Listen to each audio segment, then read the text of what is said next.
मेरे प्यारे देशवासियों, नमस्कार।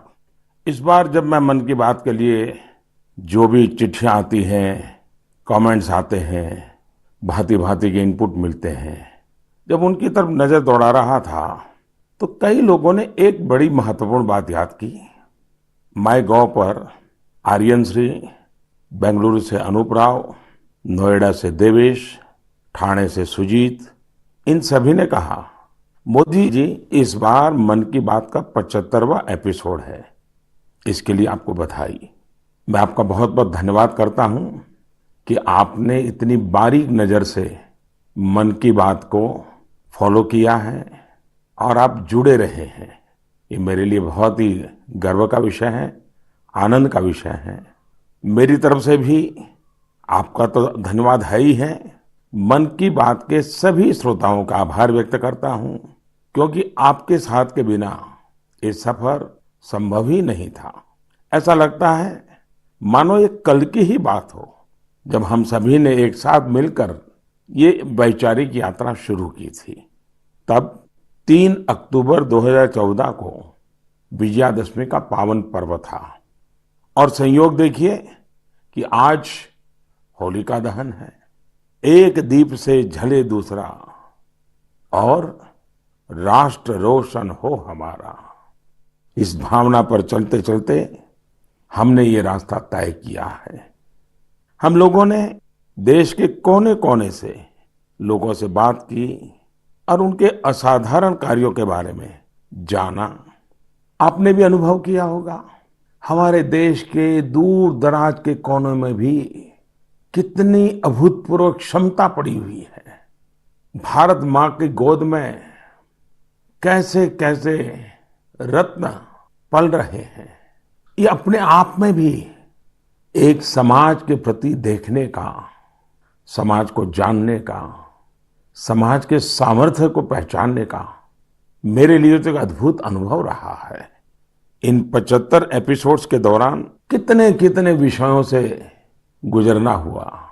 कभी नदी की बात, तो कभी हिमालय की चोटियों की बात, तो कभी रेगिस्तान की बात, कभी प्राकृतिक आपदा की बात, तो कभी मानव सेवा की अनगिनत कथाओं की अनुभूति, कभी टेक्नोलॉजी का आविष्कार, तो कभी किसी अनजान कोने में कुछ नया कर दिखाने वाले किसी के अनुभव की कथा। अब आप देखिए, चाहे स्वच्छता की बात हो, चाहे हमारे हेरिटेज को संभालने की चर्चा हो, अरे इतना ही नहीं, खिलौने बनाने की बात हो, क्या कुछ नहीं था। शायद कितने विषयों को हमने स्पर्श किया है, तो वो भी शायद अनगिनत हो जाएंगे। इस दौरान हमने समय समय पर महान विभूतियों को श्रद्धांजलि दी, उनके बारे में जाना, जिन्होंने भारत के निर्माण में अतुलनीय योगदान दिया है। हम लोगों ने कई वैश्विक मुद्दों पर भी बात की, उनसे प्रेरणा लेने की कोशिश की है। कई बातें आपने मुझे बताई, कई आइडियाज दिए। एक प्रकार से इस विचार यात्रा में आप साथ साथ चलते रहे, जुड़ते रहे और कुछ न कुछ नया जोड़ते भी रहे। मैं आज इस 75वें एपिसोड के समय सबसे पहले मन की बात को सफल बनाने के लिए, समृद्ध बनाने के लिए और इससे जुड़े रहने के लिए हर श्रोता का बहुत बहुत आभार व्यक्त करता हूं। मेरे प्यारे देशवासियों, देखिए कितना बड़ा सुखद संयोग है। आज मुझे 75वीं मन की बात करने का अवसर, और यही महीना आजादी के 75 साल के अमृत महोत्सव के आरंभ का महीना। अमृत महोत्सव दांडी यात्रा के दिन से शुरू हुआ था और 15 अगस्त 2023 तक चलेगा। अमृत महोत्सव से जुड़े कार्यक्रम पूरे देश में लगातार हो रहे हैं। अलग अलग जगहों से इन कार्यक्रमों की तस्वीरें, जानकारियां लोग शेयर कर रहे हैं। नमो ऐप पर ऐसी ही कुछ तस्वीरों के साथ साथ झारखंड के नवीन ने मुझे एक संदेश भेजा है। उन्होंने लिखा है कि उन्होंने अमृत महोत्सव के कार्यक्रम देखे और तय किया कि वो भी स्वाधीनता संग्राम से जुड़े कम से कम 10 स्थानों पर जाएंगे। उनकी लिस्ट में पहला नाम भगवान बिरसा मुंडा के जन्मस्थान का है। नवीन ने लिखा है कि झारखंड के आदिवासी स्वतंत्रता सेनानियों की कहानियां वो देश के दूसरे हिस्सों में पहुंचाएंगे। भाई नवीन, आपकी इस सोच के लिए मैं आपको बधाई देता हूं।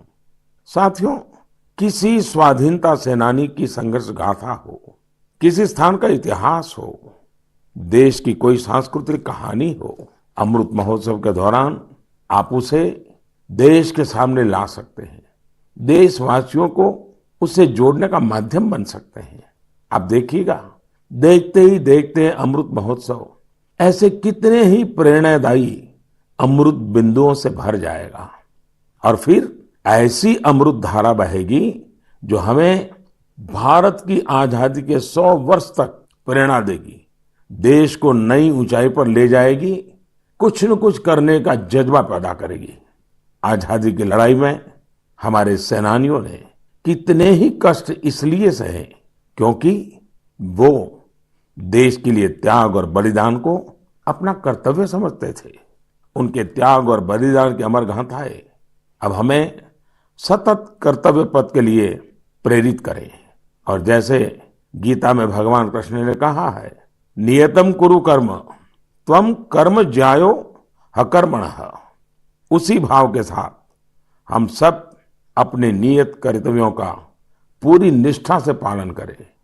और आजादी का अमृत महोत्सव का मतलब यही है कि हम नए संकल्प करें, उन संकल्पों को सिद्ध करने के लिए जी जान से जुट जाएं। और संकल्प वो हो जो समाज की भलाई के हो, देश की भलाई के हो, भारत के उज्जवल भविष्य के लिए हो। और संकल्प वो हो जिसमें मेरा अपना स्वयं का कुछ न कुछ जिम्मा हो, मेरा अपना कर्तव्य जुड़ा हुआ हो। मुझे विश्वास है गीता को जीने का ये सुवर्ण अवसर हम लोगों के पास है। मेरे प्यारे देशवासियों, पिछले वर्ष ये मार्च का ही महीना था, देश ने पहली बार जनता कर्फ्यू शब्द सुना था। लेकिन इस महान देश की महान प्रजा की महाशक्ति का अनुभव देखिए, जनता कर्फ्यू पूरे विश्व के लिए एक अचरज बन गया था। अनुशासन का ये अभूतपूर्व उदाहरण था। आने वाली पीढ़ियां इस एक बात को लेकर के जरूर गर्व करेगी। उसी प्रकार से हमारे कोरोना वॉरियर्स के प्रति सम्मान, आदर, थाली बजाना, ताली बजाना, दिया जलाना, आपको अंदाज नहीं है कोरोना वॉरियर्स के दिल को कितना छू गया था वो। और वही तो कारण है जो पूरी साल भर वे बिना थके, बिना रुके डटे रहे, देश के एक एक नागरिक की जान बचाने के लिए जी जान से जूझते रहे। पिछले साल इस समय सवाल था कि कोरोना की वैक्सीन कब तक आएगी। साथियों, हम सबके लिए गर्व की बात है कि आज भारत दुनिया का सबसे बड़ा वैक्सीनेशन प्रोग्राम चला रहा है। वैक्सीनेशन प्रोग्राम के तस्वीरों के बारे में मुझे भुवनेश्वर के पुष्पा शुक्ला जी ने लिखा है। उनका कहना है कि घर के बड़े बुजुर्गों में वैक्सीन को लेकर जो उत्साह दिख रहा है, उसकी चर्चा मैं मन की बात में करूं। साथियों, सही भी है, देश के कोने कोने से हम ऐसी खबरें सुन रहे हैं, ऐसी तस्वीरें देख रहे हैं जो हमारे दिल को छू जाती हैं। यूपी के जौनपुर में 109 वर्ष की बुजुर्ग मां राम दुलैया जी ने टीका लगवाया है। ऐसे ही दिल्ली में भी 107 साल के केवल कृष्ण जी ने वैक्सीन की डोज ली है। हैदराबाद में 100 साल के जय चौधरी जी ने वैक्सीन लगवाई। और सभी से अपील भी है कि वैक्सीन जरूर लगवाएं। मैं ट्विटर, फेसबुक पर भी ये देख रहा हूं कि कैसे लोग अपने घर के बुजुर्गों को वैक्सीन लगवाने के बाद उनकी फोटो अपलोड कर रहे हैं। केरल से एक युवा आनंदन नायर ने तो इसे एक नया शब्द दिया है, वैक्सीन सेवा। ऐसे ही संदेश दिल्ली से शिवानी, हिमाचल से हिमांशु और दूसरे कई युवाओं ने भी भेजे हैं। मैं आप सभी श्रोताओं के इन विचारों की सराहना करता हूं। इन सब के बीच कोरोना से लड़ाई का मंत्र भी जरूर याद रखिए, दवाई भी कड़ाई भी। और सिर्फ मुझे बोलना ऐसा नहीं, हमें जीना भी है, बोलना भी है, बताना भी है और लोगों को भी दवाई भी, कड़ाई भी, इसके लिए प्रतिबद्ध बनाते रहना है। मेरे प्यारे देशवासियों, मुझे आज इंदौर की रहने वाली सौम्या जी का धन्यवाद करना है। उन्होंने एक विषय के बारे में मेरा ध्यान आकर्षित किया है और इसका जिक्र मन की बात में करने के लिए कहा है। ये विषय है भारत की क्रिकेटर मिताली राज जी का नया रिकॉर्ड। मिताली जी हाल ही में अंतर्राष्ट्रीय क्रिकेट में 10,000 रन बनाने वाली पहली भारतीय महिला क्रिकेटर बनी है। उनकी इस उपलब्धि पर बहुत बहुत बधाई। वनडे इंटरनेशनल्स में 7,000 रन बनाने वाली भी वो अकेली अंतर्राष्ट्रीय महिला खिलाड़ी है। महिला क्रिकेट के क्षेत्र में उनका योगदान बहुत शानदार है। 2 दशकों से ज्यादा के कैरियर में मिताली राज जी ने हजारों लाखों को प्रेरित किया है। उनके कठोर परिश्रम और सफलता की कहानी न सिर्फ महिला क्रिकेटरों बल्कि पुरुष क्रिकेटरों के लिए भी एक प्रेरणा है। साथियों, ये दिलचस्प है, इसी मार्च महीने में जब हम महिला दिवस सेलिब्रेट कर रहे थे तब कई महिला खिलाड़ियों ने मेडल्स और रिकॉर्ड्स अपने नाम किए हैं। दिल्ली में आयोजित शूटिंग में आईएसएसएफ वर्ल्ड कप में भारत शीर्ष स्थान पर रहा। गोल्ड मेडल की संख्या के मामले में भी भारत ने बाजी मारी। ये भारत के महिला और पुरुष निशानेबाजों के शानदार प्रदर्शन की वजह से ही संभव हो पाया। इस बीच पीवी सिंधु जी ने BWF Swiss open super 300 tournament में सिल्वर मेडल जीता है। आज एजुकेशन से लेकर एंटरप्रेन्योरशिप तक, आर्म्ड फोर्सेस से लेकर साइंस एंड टेक्नोलॉजी तक हर जगह देश की बेटियां अपनी अलग पहचान बना रही हैं। मुझे विशेष खुशी इस बात से है कि बेटियां खेलों में अपना एक नया मुकाम बना रही हैं। प्रोफेशनल चॉइस के रूप में स्पोर्ट्स एक पसंद बनकर उभर रहा है। मेरे प्यारे देशवासियों, कुछ समय पहले हुई मैरीटाइम इंडिया समिट आपको याद है ना? इस समिट में मैंने क्या कहा था, क्या ये आपको याद है? स्वाभाविक है, इतने कार्यक्रम होते रहते हैं, इतनी बातें होती रहती हैं, हर बात कहाँ याद रहती है और उतना ध्यान भी कहाँ जाता है। स्वाभाविक है, लेकिन मुझे अच्छा लगा कि मेरे एक आग्रह को गुरु प्रसाद जी ने बहुत दिलचस्पी लेकर आगे बढ़ाया है। मैंने इस समिट में देश के लाइट हाउस कॉम्प्लेक्सेस के आसपास टूरिज्म फैसिलिटीज विकसित करने के बारे में बात की थी। गुरु प्रसाद जी ने तमिलनाडु के 2 लाइट हाउसों, चेन्नई लाइट हाउस और महाबलीपुरम लाइट हाउस की 2019 की अपनी यात्रा के अनुभवों को साझा किया है। उन्होंने बहुत ही रोचक फैक्ट्स शेयर किए हैं जो मन की बात सुनने वालों को भी हैरान करेंगे। जैसे चेन्नई लाइट हाउस दुनिया के उन चुनिंदा लाइट हाउस में से एक है जिनमें एलिवेटर मौजूद है। यही नहीं, भारत का यह इकलौता लाइट हाउस है जो शहर की सीमा के अंदर स्थित है। इसमें बिजली के लिए सोलर पैनल भी लगे हैं। गुरु प्रसाद जी ने लाइट हाउस के हेरिटेज म्यूजियम के बारे में भी बात की, जो मरीन नेविगेशन के इतिहास को सामने लाता है। म्यूजियम में तेल से जलने वाली बड़ी बड़ी बत्तियां, कैरोसिन लाइट्स, पेट्रोलियम वेपर और पुराने समय में प्रयोग होने वाले बिजली के लैंप प्रदर्शित किए गए हैं। भारत के सबसे पुराने light house Mahabalipuram light house के बारे में भी गुरु प्रसाद जी ने विस्तार से लिखा है। उनका कहना है, इस लाइट हाउस के बगल में सैकड़ों वर्ष पहले पल्लव राजा महेंद्र वर्मन प्रथम द्वारा बनाया गया उल्कनेश्वरा टेम्पल है। साथियों, मन की बात के दौरान मैंने पर्यटन के विभिन्न पहलुओं पर अनेक बार बात की है, लेकिन ये लाइट हाउस टूरिज्म के लिहाज से यूनिक होते हैं। अपनी भव्य संरचनाओं के कारण लाइट हाउसेस हमेशा से लोगों के लिए आकर्षण के केंद्र रहे हैं।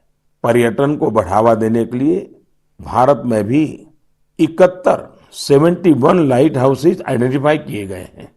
इन सभी लाइट हाउस में उनकी क्षमताओं के मुताबिक museum, amphitheatre, open air theatre, cafeteria, childrens park, eco friendly cottages और लैंडस्केपिंग तैयार किए जाएंगे। वैसे लाइट हाउसेस की बात चल रही है तो मैं एक यूनिक लाइट हाउस के बारे में भी आपको बताना चाहूंगा। ये लाइट हाउस गुजरात के सुरेंद्रनगर जिले में जिंजूवाड़ा नाम के एक स्थान में है। जानते हैं ये लाइट हाउस क्यों खास है? खास इसलिए है क्योंकि जहां ये लाइट हाउस है वहां से अब समुद्र तट 100 किलोमीटर से भी अधिक दूर है। आपको इस गांव में ऐसे पत्थर भी मिल जाएंगे जो ये बताते हैं कि यहां कभी एक व्यस्त बंदरगाह रहा होगा। यानी इसका मतलब ये है कि पहले कोस्टलाइन जिंजूवाड़ा तक थी। समंदर का घटना बढ़ना, पीछे हो जाना, इतनी दूर चले जाना, ये भी उसका एक स्वरूप है। इसी महीने जापान में आई विकराल सुनामी को 10 वर्ष हो रहे हैं। इस सुनामी में हजारों लोगों की जान चली गई थी। ऐसी एक सुनामी भारत में 2004 में आई थी। सुनामी के दौरान हमने अपने लाइट हाउस में काम करने वाले हमारे 14 कर्मचारियों को खो दिया था। अंडमान निकोबार में और तमिलनाडु में लाइट हाउस पर वो अपनी ड्यूटी कर रहे थे। कड़ी मेहनत करने वाले हमारे इन लाइट कीपर्स को मैं आदरपूर्वक श्रद्धांजलि देता हूं और लाइट कीपर्स के काम की भूरी भूरी प्रशंसा करता हूं। प्रिय देशवासियों, जीवन के हर क्षेत्र में नयापन, आधुनिकता अनिवार्य होती है, वरना वही कभी कभी हमारे लिए बोझ बन जाती है। भारत के कृषि जगत में आधुनिकता ये समय की मांग है। बहुत देर हो चुकी है, हम बहुत समय गंवा चुके हैं। एग्रीकल्चर सेक्टर में रोजगार के नए अवसर पैदा करने के लिए, किसानों की आय बढ़ाने के लिए परंपरागत कृषि के साथ ही नए विकल्पों को, नए नए इनोवेशंस को अपनाना भी उतना ही जरूरी है। व्हाइट रिवॉल्यूशन के दौरान देश ने इससे अनुभव किया है। अब बी फार्मिंग भी ऐसा ही एक विकल्प बनकर के उभर रहा है। बी फार्मिंग देश में शहद क्रांति या स्वीट रिवॉल्यूशन का आधार बना रही है। बड़ी संख्या में किसान इससे जुड़ रहे हैं, इनोवेशन कर रहे हैं। जैसे कि पश्चिम बंगाल के दार्जिलिंग में एक गांव है गुरदुम। पहाड़ों की इतनी ऊंचाई, भौगोलिक दिक्कतें, लेकिन यहाँ के लोगों ने हनी बी फार्मिंग का काम शुरू किया और आज इस जगह पर बने शहद की, मधु की अच्छी मांग हो रही है। इससे किसानों की आमदनी भी बढ़ रही है। पश्चिम बंगाल के ही सुंदरबन इलाकों का प्राकृतिक ऑर्गेनिक हनी तो देश दुनिया में पसंद किया जाता है। ऐसा ही एक व्यक्तिगत अनुभव मुझे गुजरात का भी है। गुजरात के बनासकांठा में वर्ष 2016 में एक आयोजन हुआ था। उस कार्यक्रम में मैंने लोगों से कहा कि यहाँ इतनी संभावनाएं हैं, क्यों न बनासकांठा और हमारे यहाँ के किसान स्वीट रिवॉल्यूशन का नया अध्याय लिखे। आपको जानकर खुशी होगी, इतने कम समय में बनासकांठा शहद उत्पादन का प्रमुख केंद्र बन गया है। आज बनासकांठा के किसान हनी से लाखों रुपये सालाना कमा रहे हैं। ऐसा ही एक उदाहरण हरियाणा के यमुनानगर का भी है। यमुनानगर में किसान बी फार्मिंग करके सालाना कई 100 टन शहद पैदा कर रहे हैं, अपनी आय बढ़ा रहे हैं। किसानों की इस मेहनत का परिणाम है कि देश में शहद का उत्पादन लगातार बढ़ रहा है और सालाना करीब 1.25 लाख टन पहुंचा है। इसमें से बड़ी मात्रा में शहद विदेशों में निर्यात भी हो रहा है। साथियों, हनी बी फार्मिंग में केवल शहद से ही आय नहीं होती, बल्कि बी वैक्स भी आय का एक बहुत बड़ा माध्यम है। Pharma industry, food industry, textile और कॉस्मेटिक इंडस्ट्री, हर जगह बी वैक्स की डिमांड है। हमारा देश फिलहाल बी वैक्स का आयात करता है, लेकिन हमारे किसान अब ये स्थिति तेजी से बदल रहे हैं। यानी एक तरह से आत्मनिर्भर भारत अभियान में मदद कर रहे हैं। आज तो पूरी दुनिया आयुर्वेद और नेचुरल हेल्थ प्रोडक्ट्स की ओर देख रही है। ऐसे में हनी की मांग और भी तेजी से बढ़ रही है। मैं चाहता हूं देश के ज्यादा से ज्यादा किसान अपनी खेती के साथ साथ बी फार्मिंग से भी जुड़ें। ये किसानों की आय भी बढ़ाएगा और उनके जीवन में मिठास भी घोलेगा। मेरे प्यारे देशवासियों, अभी कुछ दिन पहले वर्ल्ड स्पैरो डे मनाया गया। स्पैरो यानी गोरैया। कहीं इसे चकली बोलते हैं, कहीं चिमनी बोलते हैं, कहीं घौन चिरिका कहा जाता है। पहले हमारे घरों की दीवारों पर, आसपास के पेड़ों पर गोरैया चहकती रहती थी। लेकिन अब लोग गोरैया को ये कहकर याद करते हैं कि पिछली बार बरसों पहले गोरैया देखा था। आज इसे बचाने के लिए हमें प्रयास करने पड़ रहे हैं। मेरे बनारस के एक साथी इंद्रपाल सिंह बत्रा जी ने ऐसा काम किया है जिसे मैं मन की बात के श्रोताओं को जरूर बताना चाहता हूं। बत्रा जी ने अपने घर को ही गोरैया का आशियाना बना दिया है। इन्होंने अपने घर में लकड़ी के ऐसे घोंसले बनवाए जिनमें गोरैया आसानी से रह सके। आज बनारस के कई घर इस मुहिम से जुड़ रहे हैं। इससे इन घरों में एक अद्भुत प्राकृतिक वातावरण भी बन गया है। मैं चाहूंगा प्रकृति, पर्यावरण, प्राणी, पक्षी जिनके लिए भी बन सके, कम ज्यादा प्रयास हमें भी करने चाहिए। जैसे एक साथी है विजय कुमार काबी जी। विजय जी उड़ीसा के केंद्रपाड़ा के रहने वाले हैं। केंद्रपाड़ा समुद्र के किनारे है, इसलिए इस जिले के कई गांव ऐसे हैं जिन पर समुद्र की ऊंची लहरों और साइक्लोन का खतरा रहता है। इससे कई बार बहुत नुकसान भी होता है। विजय जी ने महसूस किया कि अगर इस प्राकृतिक तबाही को कोई रोक सकता है तो वो प्रकृति ही रोक सकती है। फिर क्या था, विजय जी ने बड़ा कोट गांव से अपना मिशन शुरू किया। उन्होंने 12 साल, साथियों 12 साल मेहनत करके गांव के बाहर समुद्र की तरफ 25 एकड़ का मैंग्रोव जंगल खड़ा कर दिया। आज ये जंगल इस गांव की सुरक्षा कर रहा है। ऐसा ही काम ओडिशा के ही पारादीप जिले में एक इंजीनियर अमरेश सामंती जी ने किया है। अमरेश जी ने छोटे छोटे जंगल लगाए हैं जिनसे आज कई गांवों का बचाव हो रहा है। साथियों, इस तरह के कामों में अगर हम समाज को साथ जोड़ लें तो बड़े परिणाम आते हैं। जैसे तमिलनाडु के कोयम्बटूर में बस कंडक्टर का काम करने वाले मरिमुथु योगनाथन जी हैं।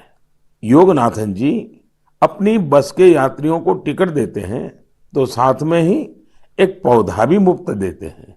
इस तरह योगनाथन जी न जाने कितने ही पेड़ लगवा चुके हैं। योगनाथन जी अपने वेतन का काफी हिस्सा इसी काम में खर्च करते आ रहे हैं। अब इसको सुनने के बाद ऐसा कौन नागरिक होगा जो मरिमुथु योगनाथन जी के काम की प्रशंसा न करे। मैं हृदय से उनके इस प्रयासों को बहुत बधाई देता हूं, उनके इस प्रेरक कार्य के लिए। मेरे प्यारे देशवासियों, वेस्ट से वेल्थ यानी कचरे से कंचन बनाने के बारे में हम सब ने देखा भी है, सुना भी है और हम भी औरों को बताते रहते हैं। कुछ उसी प्रकार से वेस्ट को वैल्यू में बदलना का भी काम किया जा रहा है। ऐसा ही एक उदाहरण केरल के कोच्चि के सेंट टेरेसा कॉलेज का है। मुझे याद है कि 2017 में मैं इस कॉलेज के कैंपस में एक बुक रीडिंग पर आधारित कार्यक्रम में शामिल हुआ था। इस कॉलेज के स्टूडेंट्स रीयूजेबल टॉयज बना रहे हैं, वो भी बहुत ही क्रिएटिव तरीके से। ये स्टूडेंट्स पुराने कपड़ों, फेंके गए लकड़ी के टुकड़ों बैग और बॉक्सेस का इस्तेमाल खिलौने बनाने में कर रहे हैं। कोई विद्यार्थी पजल बना रहा है तो कोई कार और ट्रेन बना रहा है। यहाँ इस बात का विशेष ध्यान दिया जाता है कि खिलौने सेफ होने के साथ साथ चाइल्ड फ्रेंडली भी हो। और इस पूरे प्रयास की एक अच्छी बात ये भी है कि ये खिलौने आंगनवाड़ी बच्चों को खेलने के लिए दिए जाते हैं। आज जब भारत खिलौनों की मैन्युफैक्चरिंग में काफी आगे बढ़ रहा है तो वेस्ट से वैल्यू के ये अभियान, ये अभिनव प्रयोग बहुत मायना रखते हैं। आंध्र प्रदेश के विजयवाड़ा में एक प्रोफेसर श्रीनिवास पदकांडला जी हैं। वे बहुत ही रोचक कार्य कर रहे हैं। उन्होंने ऑटोमोबाइल मेटल स्क्रैप से स्कल्पचर्स बनाए हैं। उनके द्वारा बनाए गए विशाल स्कल्पचर्स सार्वजनिक पार्कों में लगाए गए हैं और लोग उन्हें बहुत उत्साह से देख रहे हैं। इलेक्ट्रॉनिक और ऑटोमोबाइल वेस्ट की रिसाइकलिंग का यह एक अभिनव प्रयोग है। मैं एक बार फिर कोच्चि और विजयवाड़ा के इन प्रयासों की सराहना करता हूं और उम्मीद करता हूं कि और लोग भी ऐसे प्रयासों में आगे आएंगे। मेरे प्यारे देशवासियों, भारत के लोग दुनिया के किसी कोने में जाते हैं तो गर्व से कहते हैं कि वो भारतीय हैं। हम अपने योग, आयुर्वेद, दर्शन, न जाने क्या कुछ नहीं है हमारे पास जिसके लिए हम गर्व करते हैं, गर्व की बातें करते हैं। साथ ही अपनी स्थानीय भाषा, बोली, पहचान, पहनाव, खान पान, उसका भी गर्व करते हैं। हमें नया तो पाना है और वही तो जीवन होता है, लेकिन साथ साथ पुरातन गंवाना भी नहीं है। हमें बहुत परिश्रम के साथ अपने आसपास मौजूद अथाह सांस्कृतिक धरोहर का संवर्धन करना है, नई पीढ़ी तक पहुंचाना है। यही काम आज असम के रहने वाले सिकारी टिस्सौ बहुत ही लगन के साथ कर रहे हैं। कार्बी आंगलोंग जिले के सिकारी टिस्सौ जी पिछले 20 सालों से कार्बी भाषा का डॉक्यूमेंटेशन कर रहे हैं। किसी जमाने में, किसी युग में कार्बी आदिवासी भाई बहनों की भाषा कार्बी आज मुख्य धारा से गायब हो रही है। श्रीमान सिकारी टिस्सौ जी ने तय किया था कि अपनी इस पहचान को वो बचाएंगे और आज उनके प्रयासों से कार्बी भाषा की काफी जानकारी डॉक्यूमेंटेड हो गई है। उन्हें अपने इन प्रयासों के लिए कई जगह प्रशंसा भी मिली है और अवार्ड भी मिले हैं। मन की बात के द्वारा श्रीमान सिकारी टिस्सौ जी को मैं तो बधाई देता ही हूं, लेकिन देश के कई कोने में इस प्रकार से कई साधक होंगे जो एक काम लेकर के खपते रहते होंगे। मैं उन सबको भी बधाई देता हूं। मेरे प्यारे देशवासियों, कोई भी नई शुरुआत यानी न्यू बिगिनिंग हमेशा बहुत खास होती है। न्यू बिगिनिंग का मतलब होता है न्यू पॉसिबिलिटीज, नए प्रयास, और नए प्रयासों का अर्थ है नई ऊर्जा और नया जोश। यही कारण है कि अलग अलग राज्यों और क्षेत्रों में एवं विविधता से भरी हमारी संस्कृति में किसी भी शुरुआत को उत्सव के तौर पर मनाने की परंपरा ही रही है। और ये समय नई शुरुआत और नए उत्सवों के आगमन का है। होली भी तो बसंत को उत्सव के तौर पर ही मनाने की एक परंपरा है। जिस समय हम रंगों के साथ होली मना रहे होते हैं, उसी समय बसंत भी हमारे चारों ओर नए रंग बिखेर रहा होता है। इसी समय फूलों का खिलना शुरू होता है और प्रकृति जीवंत हो उठती है। देश के अलग अलग क्षेत्रों में जल्द ही नया साल भी मनाया जाएगा, चाहे उगादी हो या पुथंडू, गुड़ी पड़वा हो या बिहू, नवरेह हो या पोइला, या फिर बोईशाख हो या बैसाखी। पूरा देश उमंग, उत्साह और नई उम्मीदों के रंग में सराबोर दिखेगा। इसी समय केरल भी खूबसूरत त्योहार विशु मनाता है। इसके बाद जल्द ही चैत्र नवरात्रि का पावन अवसर भी आ जाएगा। चैत्र महीने के 9वें दिन हमारे यहाँ रामनवमी का पर्व होता है। इसे भगवान राम के जन्मोत्सव के साथ ही न्याय और पराक्रम के एक नए युग की शुरुआत के रूप में भी माना जाता है। इस दौरान चारों ओर धूमधाम के साथ ही भक्ति भाव से भरा माहौल होता है, जो लोगों को और करीब लाता है, उन्हें परिवार और समाज से जोड़ता है। आपसी संबंधों को मजबूत करता है। इन त्योहारों के अवसर पर मैं सभी देशवासियों को शुभकामनाएं देता हूं। साथियों, इस दौरान 4 अप्रैल को देश ईस्टर भी मनाएगा। जीसस क्राइस्ट के पुनर्जीवन के उत्सव के रूप में ईस्टर का त्योहार मनाया जाता है। प्रतीकात्मक रूप से कहें तो ईस्टर जीवन की नई शुरुआत से जुड़ा है। ईस्टर उम्मीदों के पुनर्जीवित होने का प्रतीक है। Only this Holi and auspicious occasion I greet not only the Christian community in India but also Christians globally. मेरे प्यारे देशवासियों, आज मन की बात में हमने अमृत महोत्सव और देश के लिए अपने कर्तव्यों की बात की। हमने अन्य पर्वों और त्योहारों को भी चर्चा की है। इसी बीच एक और पर्व आने वाला है जो हमारे संवैधानिक अधिकारों और कर्तव्यों की याद दिलाता है।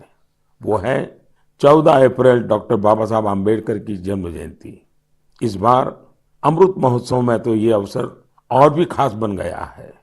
मुझे विश्वास है बाबा साहब की इस जन्म जयंती को हम जरूर यादगार बनाएंगे, अपने कर्तव्यों का संकल्प लेकर उन्हें श्रद्धांजलि देंगे। इसी विश्वास के साथ आप सभी को पर्व त्योहारों की एक बार फिर शुभकामनाएं हैं। आप सब खुश रहिए, स्वस्थ रहिए और खूब उल्लास मनाइए। इसी कामना के साथ फिर से याद कराता हूं, दवाई भी कड़ाई भी। बहुत बहुत धन्यवाद।